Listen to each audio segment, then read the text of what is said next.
my presentation. My character, my journal, is about a character that's 12 years old.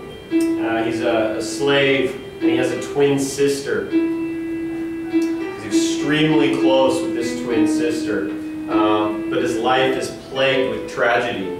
He watches her get beaten on a regular basis. Almost everyone has heard about the Underground Railroad. What many folks don't realize.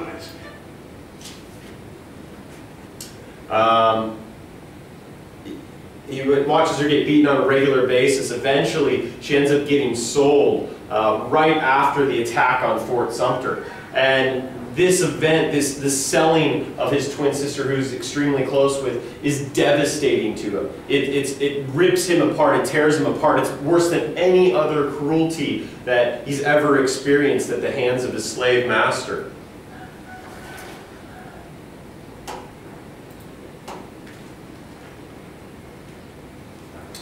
Slavery is said to exist in its mildest form in Maryland, and yet there may be seen cruelties deeper and darker than those described by my friend Garrison. The slave is driven by the beating of the lash, and often immediately he is landed. He is branded with hot iron. Often his ears are cut and his teeth are drawn, so as to mark him in case he runs away when he advertises him, and so brings him back in bondage. These are the kind of cruelties that this 12-year-old boy had experiences, but the pain and suffering of his sister being sold and separated from him, which was so common throughout the South and during slavery, was more than he could bear. Here's an image that I found about the pain and the suffering. Many of you have probably seen this in your own research. The attack on Fort Sumter starts the war, the Civil War, in April of 1861, and this event was monumental for the character in this story. He decides at this point it's time for him to run away.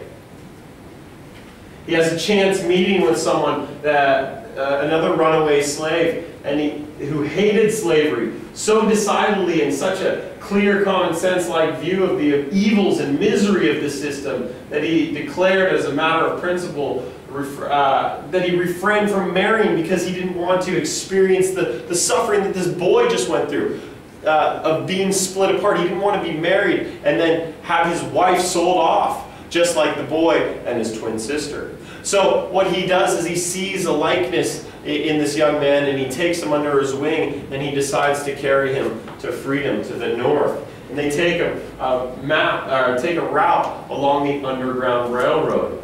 Okay, and there are many different routes, but this takes place in South Carolina, so they use the route that's east of the Appalachian Mountains.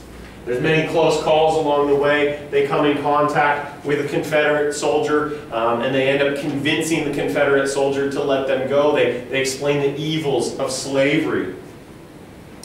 There's a lot of fear because many didn't make it along this route. Many runaway slaves didn't make it, and they feared that the slave catchers would do them illness and would often harshly punish them upon their returns, or they would beat them or imprison them, or even worse still, they might end up murdering them. Right? There's a lot of motivation for these slave catchers. How much? Well, at the time, 8 other Negroes belonging to a neighbor of mine ran off, for which a reward of $1,400 has been offered. The value of $1 in 1850 compared to today was $26.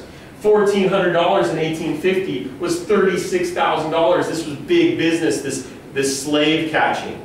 So there was a lot of motivation on both sides, of the slaves to escape and the slave catchers to catch them. It was a long, arduous, tough journey that where these two faced a lot of difficulties, trials, tribulations, harsh weather, difficult conditions, starving conditions. In the end of my story, they were caught. It did happen, and they were hung.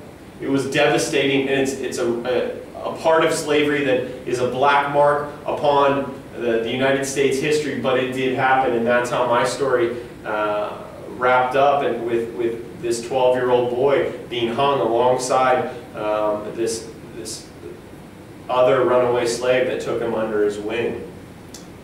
That's my presentation. Hopefully I fit it in the time frame, and hopefully you enjoyed and learned a little bit about what slavery was through the eyes of a runaway slave.